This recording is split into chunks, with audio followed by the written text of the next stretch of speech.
Hello everyone, আমি Srinjoy. Good morning সকলকে। চলে এলাম একদম একটা নতুন ভিডিও নিয়ে, এবং এই ভিডিওটাতে বন্ধুরা প্রিন্সের গান নিয়ে কথা হবে। বন্ধুরা, রিসেন্টলি প্রিন্সের গান নিয়ে প্রচুর আলোচনা হচ্ছে, কারণ সময়টা চলে এসছে। এই সময় সবাই এখন এটা বুঝে গেছে যে প্রিন্স ঈদেই আসছে, এবং তাই এবার একটু আগে এগিয়ে গিয়ে মানুষের আলোচনা করছে গান নিয়ে আলোচনা করছে। প্রচুর মানুষের নাম উঠে আসছে। কিন্তু গতকালকে পৌশালী এখন এই সময়ে ভিডিও যেহেতু করতে পারছে না সাউন্ড দিয়ে, মানে ভয়েস দিয়ে, তাই লিখে আপডেট দিয়ে মানে এক্সক্লুসিভ একটা আপডেট গতকালকে কিন্তু ও দিয়েছে রিলসে, আমার ফেসবুক পেজে। সেটাতে যে আপডেটটা উঠে এসেছিল সেটা হচ্ছে প্রীতম হাসানজির একটি গান আমাদের প্রিন্সেও থাকতে পারে, এবং যেটা একটা আইটেম সংই থাকবে।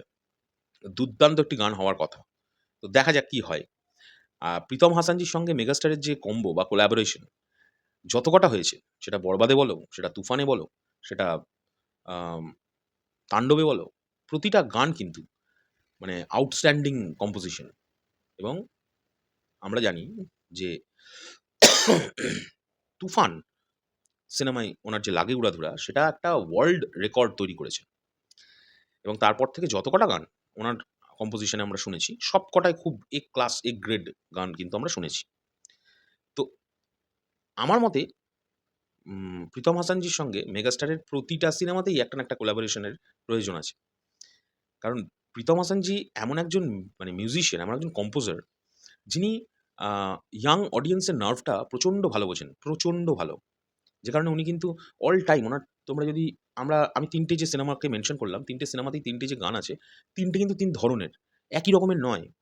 সো প্রচণ্ডভাবে আশা করব যে প্রিন্সেও তার একদম একটা ডিফারেন্ট রকমের গান থাকবে, এবং যদি এটা সত্যি হয়ে যায় যে প্রীতম হাসানজি সত্যিই প্রিন্সের গান গাইছেন, তাহলে কিন্তু এর চেয়ে মানে আনন্দের বিষয় আমাদের কাছে আর কিছু হবে না। মানে আমি তো খুব আনন্দ পাবো।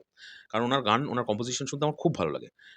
একদম একটা নিউ এজ মিউজিক উনি ট্রাই করেন সবসময়। সবসময়ের জন্য নিউ এজ মিউজিক ট্রাই করেন, এবং স্পেশালি ইলেকট্রো মিউজিকের যে প্রয়োগ একেকটা জায়গায় এমন করে ইউজ করেন, যেগুলো মানুষে ধরতেই পারে না যে ইলেকট্রো মিউজিক ইউজ হচ্ছে। দুর্দান্ত! এছাড়া উনার যে একটা স্টাইল আছে, আমি খুব লক্ষ্য করে দেখেছি, উনি আ ওল্ড ক্লাসিক, ওল্ড ক্লাসিককে নিউ এজ মিউজিকের সঙ্গে কম্বাইন করে একটা নতুন ভার্শন তৈরি করেন, এবং সেটি প্রতিটা আমি পরপর ৩ থেকে ৪ টে, এবং এছাড়াও উনার নিজস্ব অ্যালবামের ৩-৪ টে গান শুনেছি। সবগুলোই তাই। আমার খুব ভালো লেগেছে। মানে মেক্সিমামই তাই। সবগুলো তাই নয়, মেক্সিমামই তাই। তো যাই হোক, এইটা ছিল হচ্ছে আজকের ১ম আপডেট। সেটা হচ্ছে প্রিন্সে প্রীতম হাসানজির এরই গান থাকতে পারে। এছাড়া হাবিব ওয়াহিদজির সম্পর্কে তো আমরা শুনতেই পাচ্ছি, প্রচুর পোস্ট হচ্ছে।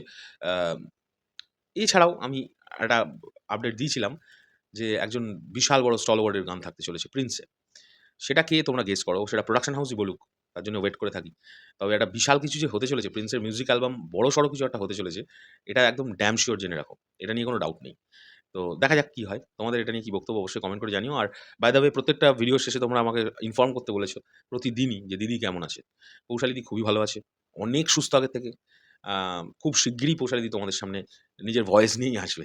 একটু ওয়েট করে যাও। এখন একটু অসুস্থ তো, সবে একটা অপারেশন হয়েছে। সো একটু ধৈর্য। তাও তো তুমি দেখতে পাচ্ছ যে তোমরা যে পৌশালিদিকে আটকানো তো যাবে না। রিলস তৈরি করছে। এমন ধরনের রিলস তৈরি করছে, সেখানেও ইম্পোর্টেন্ট আপডেটই দিচ্ছে। কিন্তু সেটা লিখে দিচ্ছে। তো আমাকে মাস্টলি বলল যে অবশ্যই আমি যে আপডেট লিখে দিচ্ছি, অনেক ভাইরা তারা পড়ার ধৈর্য নেই। আমাকে দেখছে, দেখে হয়তো ফট করে লাইক করছে বা বলে দিচ্ছে যে ইটস ওকে। কিন্তু তারা হয়তো বুঝতে পারছে না আমি লিখে দিচ্ছি বলে। তো তুমি কিন্তু ভিডিও করে সেই আপডেটটাই দেবে। তো ১ম আপডেটটা আমি গতকালকে পৌশালিদিরই দেওয়া এই আপডেটটা আমি তোমাদের সঙ্গে শেয়ার করলাম। আর এই ভিডিওগুলো যদি তোমাদের ভালো লেগে থাকে, তাহলে অবশ্যই লাইক, কমেন্ট, শেয়ার করো। এখনকার জন্য চললাম। পরবর্তী ভিডিও নিয়ে খুব শিগগিরই দেখা হচ্ছে। টাটা।